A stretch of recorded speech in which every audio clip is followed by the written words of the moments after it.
Uma alegria imensa poder estar aqui em Porto, Portugal, para começarmos essa semana toda especial, onde vamos estudar sobre os eventos finais da história humana. Você é muito bem-vindo aqui à Igreja Adventista Central do Porto, e deixa eu cumprimentar também a você que nos assiste agora pelo nosso canal no YouTube Novo Tempo Portugal. Seja muito bem-vindo, e já desafio você a pegar o link dessa live e partilhar também com seus amigos, familiares, para que mais e mais pessoas tenham acesso à palavra de Deus. Todos são bem-vindos a essa semana que hoje começa. Todas as noites estaremos juntos aqui para analisarmos a história a partir da perspectiva bíblica, profética. Por isso você é muito bem-vindo. Nosso primeiro tema, vamos falar sobre o destino da humanidade. Esse será o nosso primeiro tema. Espero que você faça planos de estarmos juntos ao longo de toda essa semana para compreendermos o plano de Deus para todos nós. A palavra de Deus será aberta. Todas as noites teremos a oportunidade de ouvirmos a voz do Senhor através desse livro. Mas nós somos aconselhados a nunca abrir esse livro sem antes o quê? Orar. E eu queria convidar você para que nós orássemos, pedindo a bênção de Deus para o estudo da palavra que teremos agora. Se você puder, fecha teus olhos, ora comigo. Nosso Pai, graças te rendemos pela oportunidade de estarmos reunidos mais uma vez para estudarmos a tua palavra. Oramos para que o teu bom e santo Espírito nos acompanhe em todos os momentos. E que todas as vezes que abrirmos o teu livro sagrado, possamos receber do céu a iluminação do teu Espírito, que a nossa mente se abra à compreensão e que o nosso coração se abra à aceitação da tua vontade para a nossa vida. É a nossa oração, em nome de Jesus.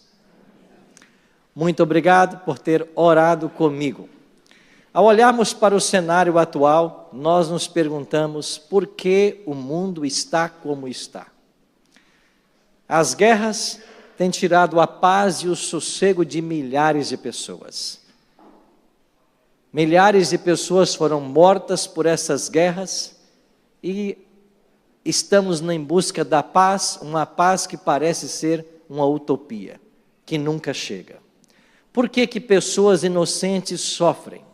Por que que o ser humano sofre? Esse não foi o plano original de Deus. O sofrimento humano não fazia parte do plano de Deus para a humanidade. Acontece que nesse plano que Deus criou, houve ali uma interferência. E a origem do pecado no nosso universo é finalmente o culpado de todo o sofrimento que a humanidade tem experimentado. Como o mal surgiu em nosso universo? Nós podemos encontrar respostas a essa pergunta na palavra. E eu queria começar com você no livro do profeta Ezequiel. O profeta Ezequiel escreveu: Tu eras o querubim ungido para cobrir, e te estabeleci. No monte santo de Deus estavas, no meio das pedras afogueadas andavas. Perfeito eras nos teus caminhos, desde o dia em que foste criado, até que se achou iniquidade em ti. Na multiplicação do teu comércio, se encheu o teu interior de violência e pecaste.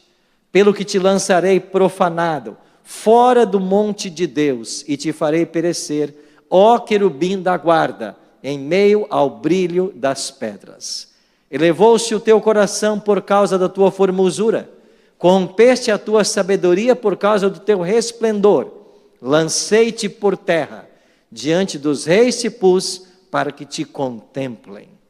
Eu queria chamar a sua atenção para uma expressão que aparece aqui do profeta Ezequiel: querubim da guarda, ou querubim cobridor. Quando estudamos a respeito do santuário, nós descobrimos de que havia no Santo dos Santos uma arca da aliança feita de madeira de acácia e revestida de ouro. E dentro desta arca estava a lei de Deus. E sobre o propiciatório, a tampa de ouro da arca, haviam 2 querubins esculpidos de ouro. E esses querubins olhavam para dentro da arca, para a lei. Agora o profeta Ezequiel usa a mesma linguagem. Tu eras um querubim cobridor. Isso nos indica de que esse anjo Lúcifer, que se rebelou contra Deus, ele estava no santuário no céu, na presença do próprio Deus. Como que o pecado surge no coração de uma criatura que Deus havia criado? Bom, o pecado finalmente será sempre irrazoável e ilógico. Não existe explicação para a origem do pecado, mas Deus dotou todas as criaturas de livre-arbítrio. O profeta Isaías, continuando a descrição da queda desse anjo que deu origem ao mal no universo, ele declara: como caíste desde o céu, ó Lúcifer, filho da alva, como foste cortado por terra, tu que debilitavas as nações. E tu dizias no teu coração: eu subirei ao céu, acima das estrelas de Deus exaltarei o meu trono, no monte da congregação me assentarei, aos lados do norte subirei sobre as alturas das nuvens e serei semelhante ao Altíssimo. Interessante que esse anjo sempre quis ser igual ao Altíssimo, sempre intencionou ser adorado, e a sua rebelião no céu se deu por questões da adoração. Ele querendo ser adorado no lugar do Criador. Interessante que o diabo não muda, né? Passados milênios, quando chegamos no momento do ministério de Cristo, lá no deserto da Judéia, qual foi a tentação mais forte que Jesus enfrentou? A terceira, quando esse anjo caído disse para Jesus: se tão somente você se prostrar e me adorar, eu te devolvo a humanidade. O desejo de ser adorado está no coração desse anjo. E nós vamos estudar aqui esta semana que exatamente agora ele está usando instituições para ser adorado através delas, porque o seu desejo de adoração não passou. Então foi por esse desejo pecaminoso de ser adorado como Criador que o pecado começou no nosso universo, e começou no céu, e no céu, no santuário. Agora, se o pecado começa no santuário, é no santuário que ele tem que ser resolvido. É por isso que a nossa atenção hoje tem que se voltar para o santuário no céu, para entendermos o que acontece agora, lá no santuário celestial. João, escrevendo no Apocalipse, declara que esse anjo então teve que ser expulso. E no capítulo 12, versos 7 a 9, João assim escreveu: houve peleja no céu, Miguel e seus anjos pelejaram contra o dragão. Também pelejaram o dragão e seus anjos, todavia não prevaleceram, nem mais se achou no céu lugar deles. E foi expulso o grande dragão, a antiga serpente, que se chama Diabo e Satanás, o sedutor de todo o mundo. Sim, foi atirado para a terra, e com ele os seus anjos. Apocalipse capítulo 12 diz que Satanás, o dragão, com a sua cauda, ele arrastou a terça parte das estrelas dos céus. E em Apocalipse 1:20, nós descobrimos que estrelas em profecia são anjos. Ou seja, 1/3 dos anjos de Deus foram expulsos com Satanás. E eles estão hoje espalhados pelo planeta Terra, atuando como parceiros de Satanás em trazer desgraças à humanidade. O sofrimento humano que nós contemplamos hoje é resultado da obra maléfica de Satanás. Mas eu queria voltar com você para o Gênesis. E lá nós vamos entender como que esse anjo, que foi expulso do céu, consegue atingir a família humana. Deus criou o primeiro casal, Adão e Eva. E era a intenção que esse casal vivesse feliz e eternamente. O ser humano não foi criado para morrer. Nós somos criados para viver eternamente. Mas o ser humano também não foi criado como um robô, programado para obedecer. Ele foi criado com livre-arbítrio. E para se testar a fidelidade do homem, uma árvore foi colocada no centro do jardim. E em Gênesis 2, nos versos 16 e 17, nós encontramos o teste divino para o casal recém-criado. Deus deu a seguinte orientação: o Senhor Deus lhe deu esta ordem: de toda a árvore do jardim comerás livremente, mas da árvore do conhecimento do bem e do mal não comerás, porque no dia em que dela comeres, certamente o quê? Morrerás. Se você comer, você vai morrer. Esse era o teste para Adão e Eva. Se eles tivessem passado no teste, eles seriam integrados à família celestial. O plano de Deus daria sequência. O ser humano com vida eterna e feliz, ao lado do seu Criador, para todo sempre. Mas você conhece a história. Eva se separou de Adão, começa a conversar com a serpente, e o que diz a serpente? Conta a primeira mentira desse planeta. E qual foi a primeira mentira? É certo que não morrereis. Pode comer, você não vai morrer. Você percebe que essa mentira ecoa até os nossos dias? E milhares estão enganados com a filosofia da serpente, acreditando que nós não morremos finalmente, de que a pessoa quando morre já tem uma pós-vida, um tipo de reencarnação, ou já vai para a glória, ou vai para um purgatório, ou vai para o inferno, mas que essa existência continua em alguma modalidade. Essa semana voltaremos a esse assunto. E nós vamos entender que essa mentira, que começou a ser contada lá no Éden, ainda hoje, ela tem tido sucesso. E há pessoas acreditando nessa mentira. Pois bem, a serpente disse: você não vai morrer. E Eva preferiu acreditar na serpente do que em Deus. Tomou do fruto e o comeu. Gênesis 3 diz que, vendo a mulher que a árvore era boa para se comer, agradável aos olhos, desejável para dar entendimento, tomou do fruto e comeu. E deu também a quem? O marido. E ele comeu. Abriram-se então os olhos de ambos, e percebendo que estavam nus, colheram folhas de figueira e fizeram cintas para si. Assim que acontece o pecado, o ato de desobediência, qual é a primeira realidade que o ser humano encontra? Que eles estavam nus. Eles estavam nus. Quando chega na viração do dia, e Deus vem visitar o casal, Deus pergunta: Adão, onde você está? Gênesis 3:10 é um dos versos mais tristes da Bíblia. Ouvi a tua voz no jardim, disse Adão, e porque estava nu, tive medo e me escondi. Eu tive medo porque eu estava nu. Sabe que uma leitura rápida do Gênesis não nos fará compreender tudo o que está acontecendo nesse exato momento. Quando Adão diz que ele estava nu, aqui aparece uma palavra hebraica muito interessante. A palavra hebraica é arumim. Ele percebeu que ele estava arumim. Só que você vai encontrar esta palavra já no capítulo 3, antes do pecado. E quando nós vamos para o primeiro verso do capítulo 3, o Gênesis diz: mas a serpente, a mais o quê? Sagaz de todos os animais. Sabe qual é a palavra hebraica para sagaz? Arum. A serpente era arum.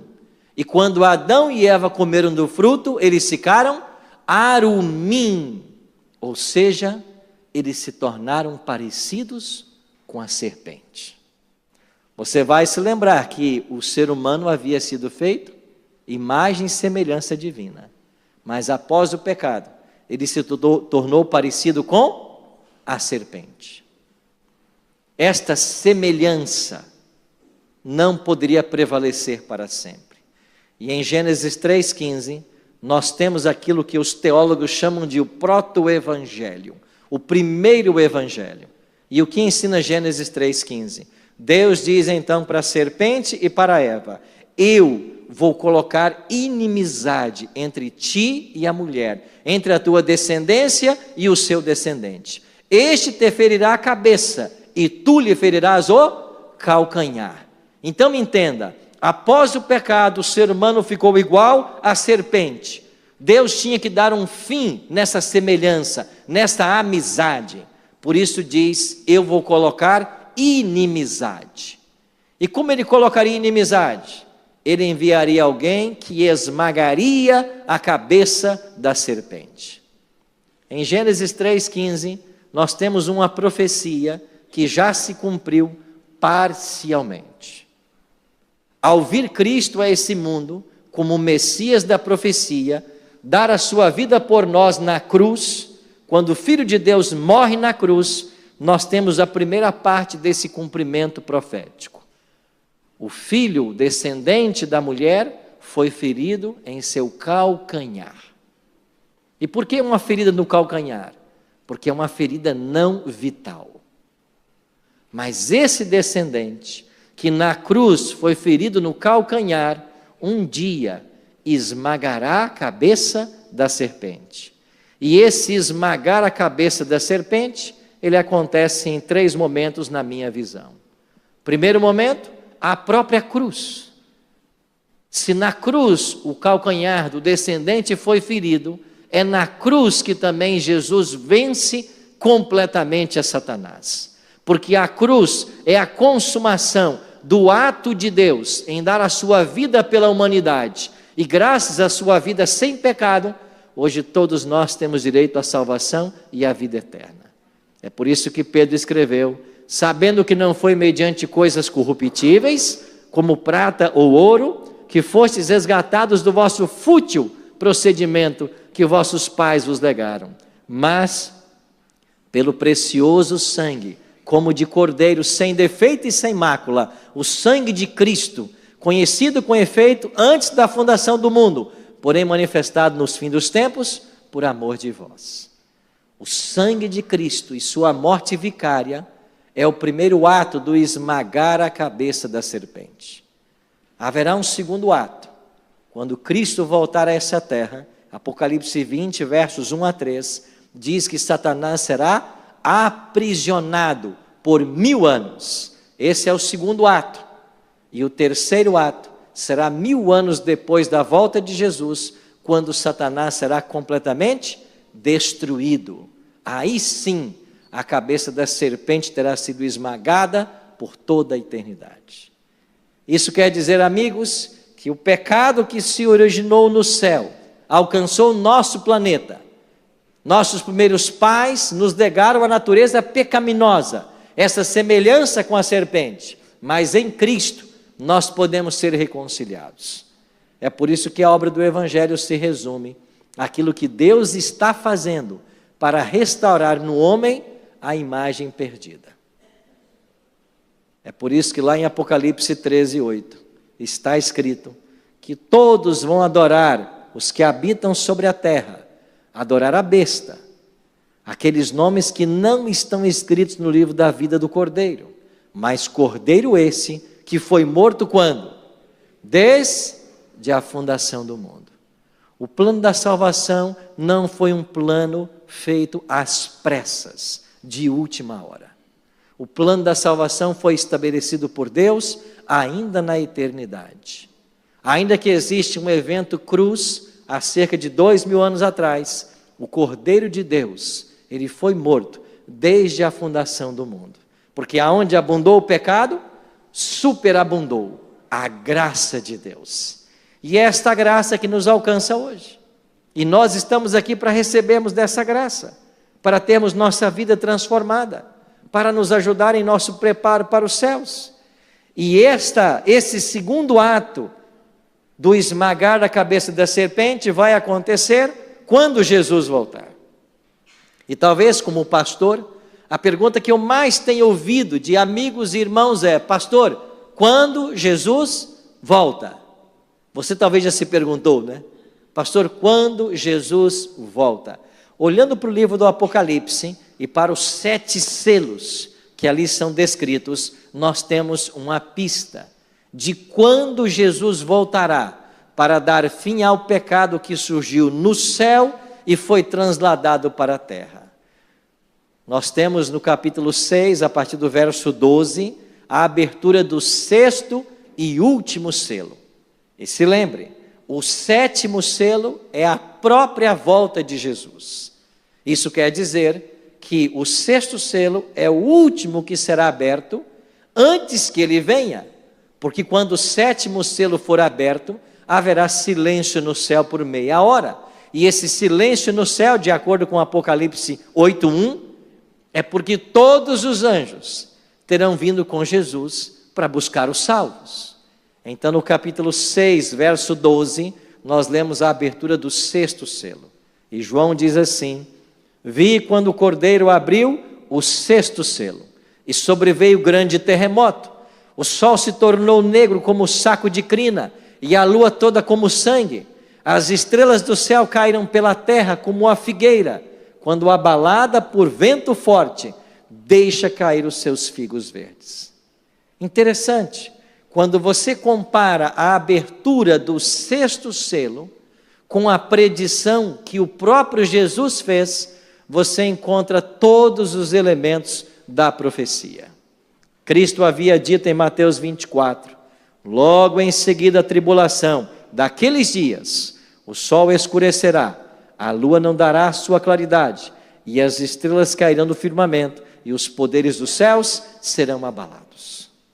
A profecia de Cristo em Mateus 24, a abertura do 6º selo em Apocalipse 6, eles estão falando de eventos proféticos que marcariam a chegada do tempo do fim e a proximidade da volta do Senhor Jesus, começando com um grande terremoto.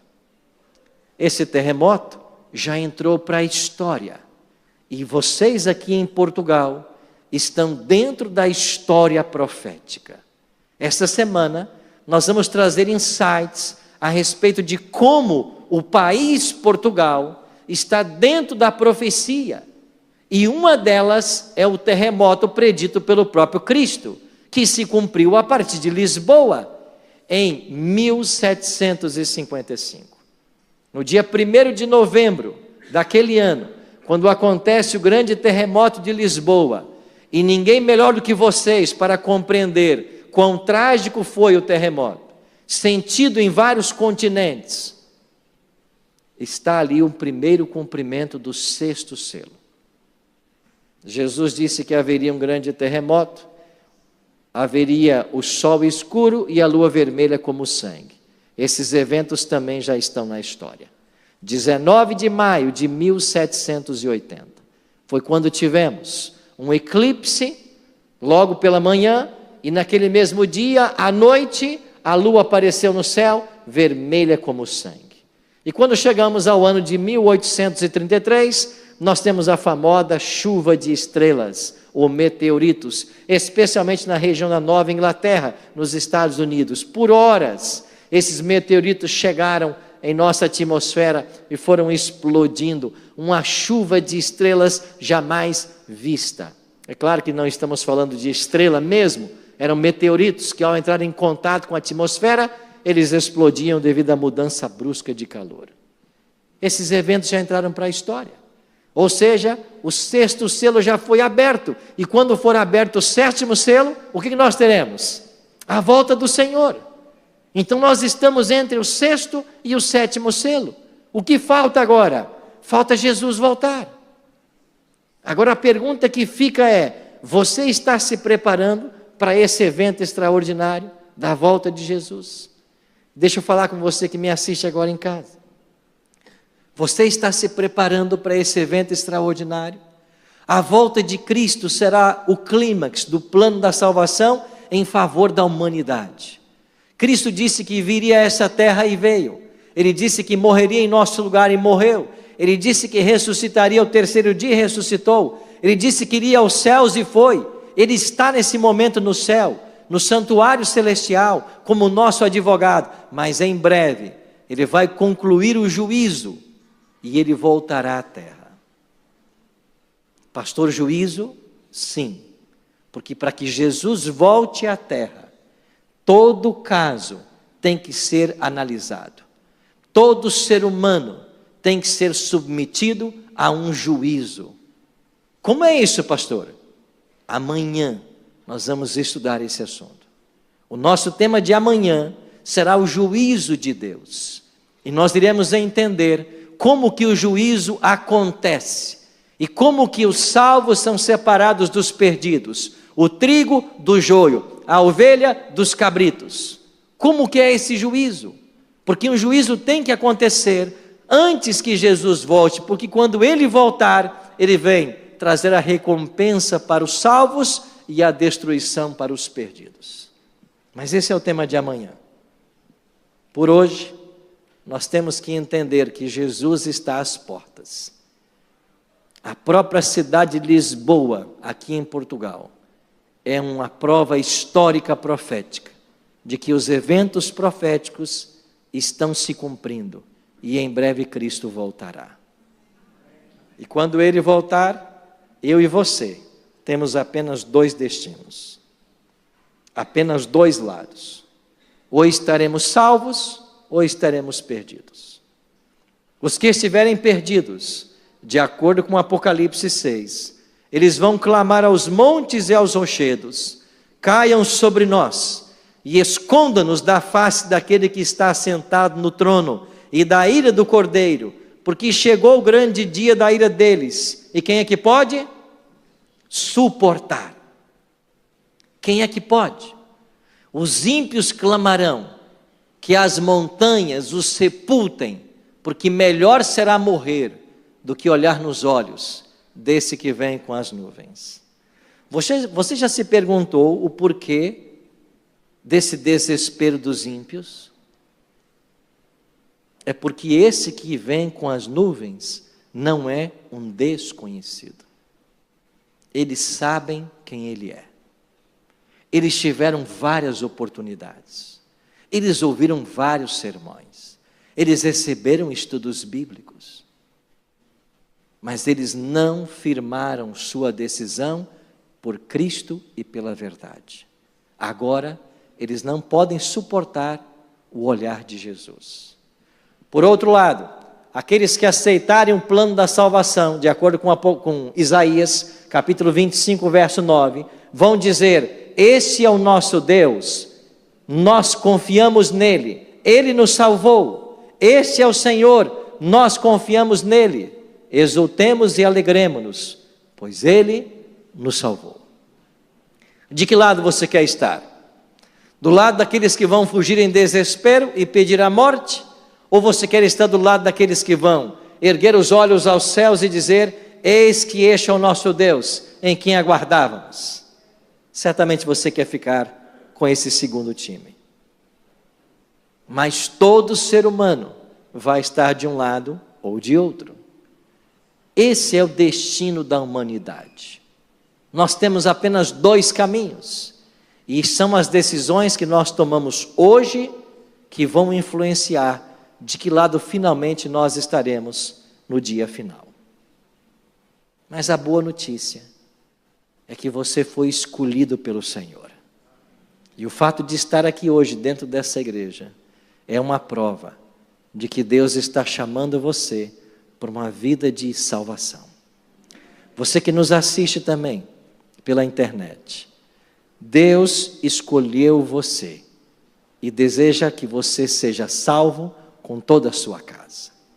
Ele não vai forçar você a nada, mas ele vai apelar ao seu coração para que você tome essa decisão.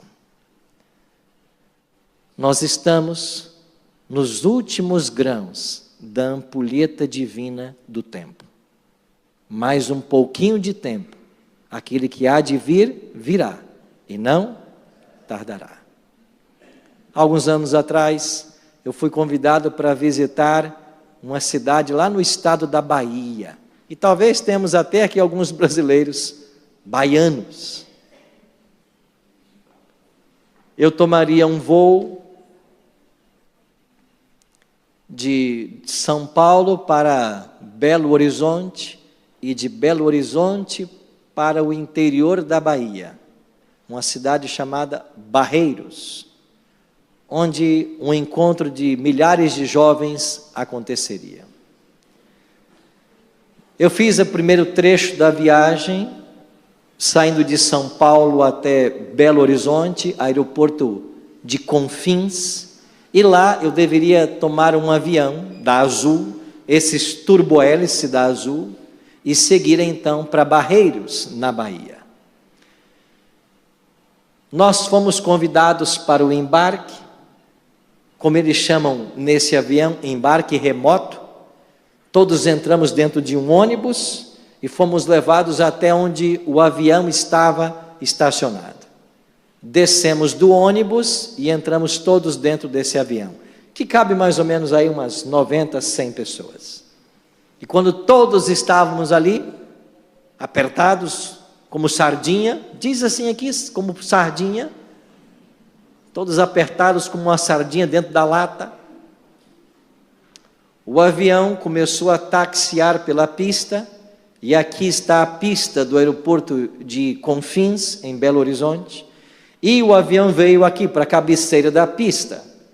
E quando ele se posicionou na cabeceira da pista, pronto para decolar, nós ouvimos o piloto dizer assim: infelizmente não poderemos voar. Todo mundo achou estranho aquilo.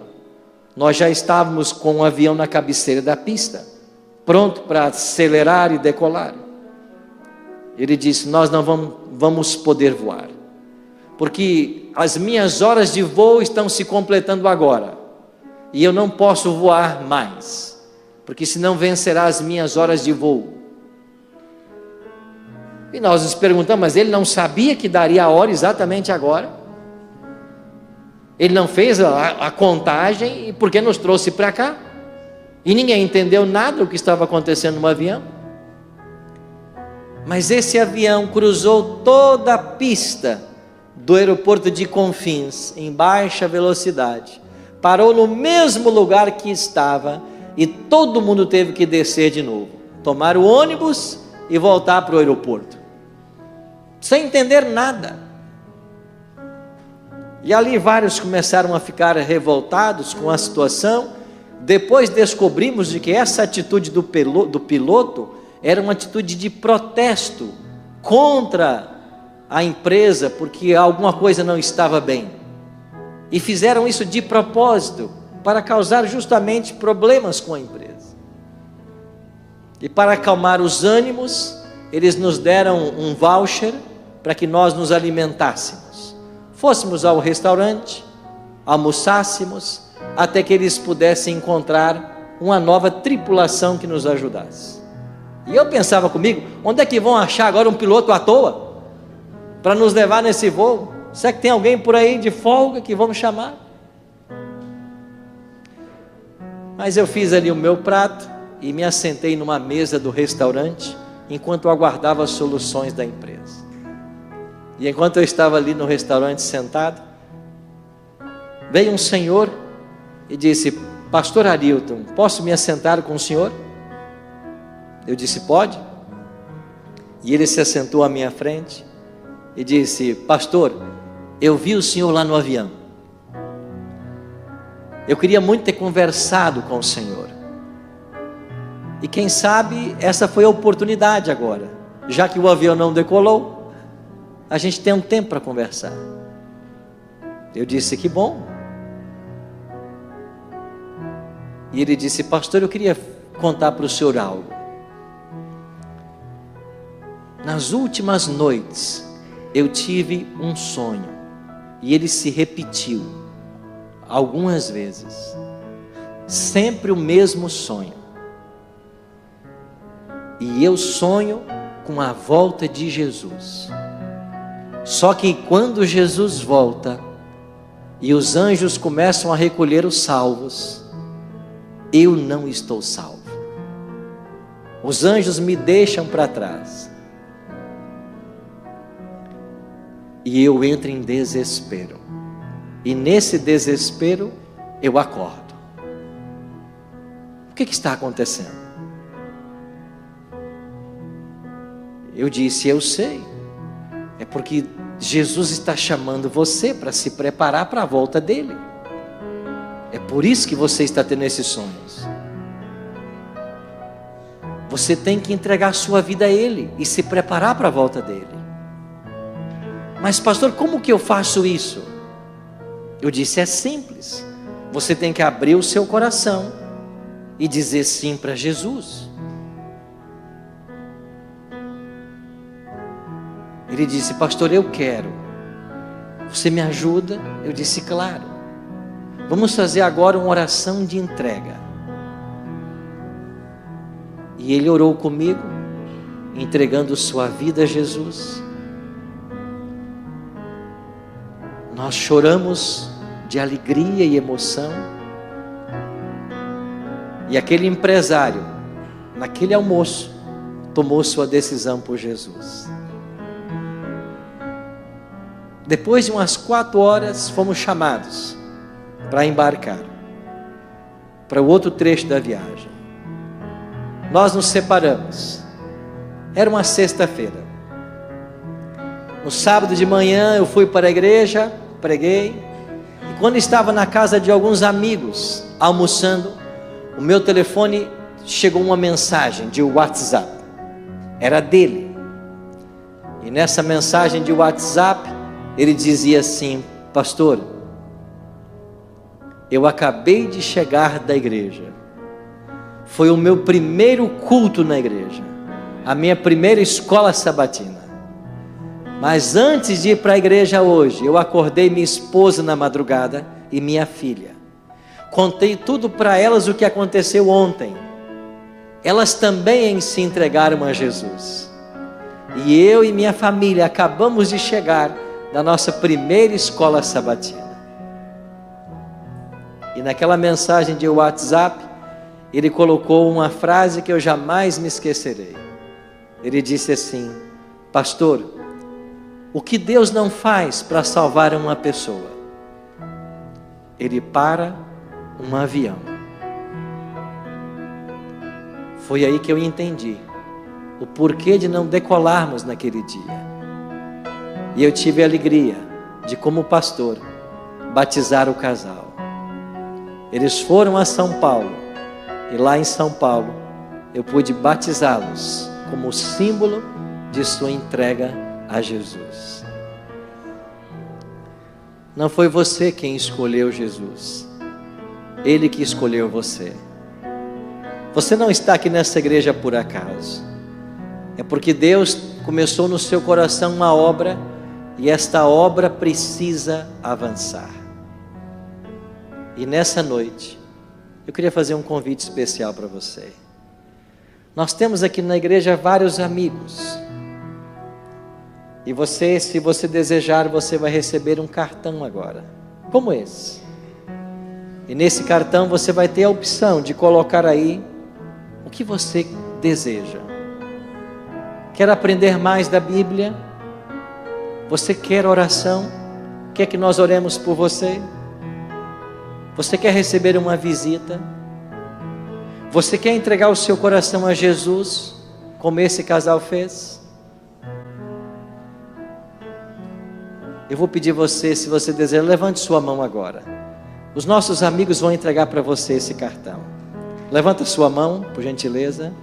E os nossos amigos que estão aí do lado vão entregar esse cartão para você. Eu quero que você coloque o que você precisa hoje. Nós queremos ajudar você. Lá na saída, você vai entregar esse cartão e nós vamos ficar com ele. Lá na galeria também, levanta sua mão, coloque o seu pedido especial. O que você deseja?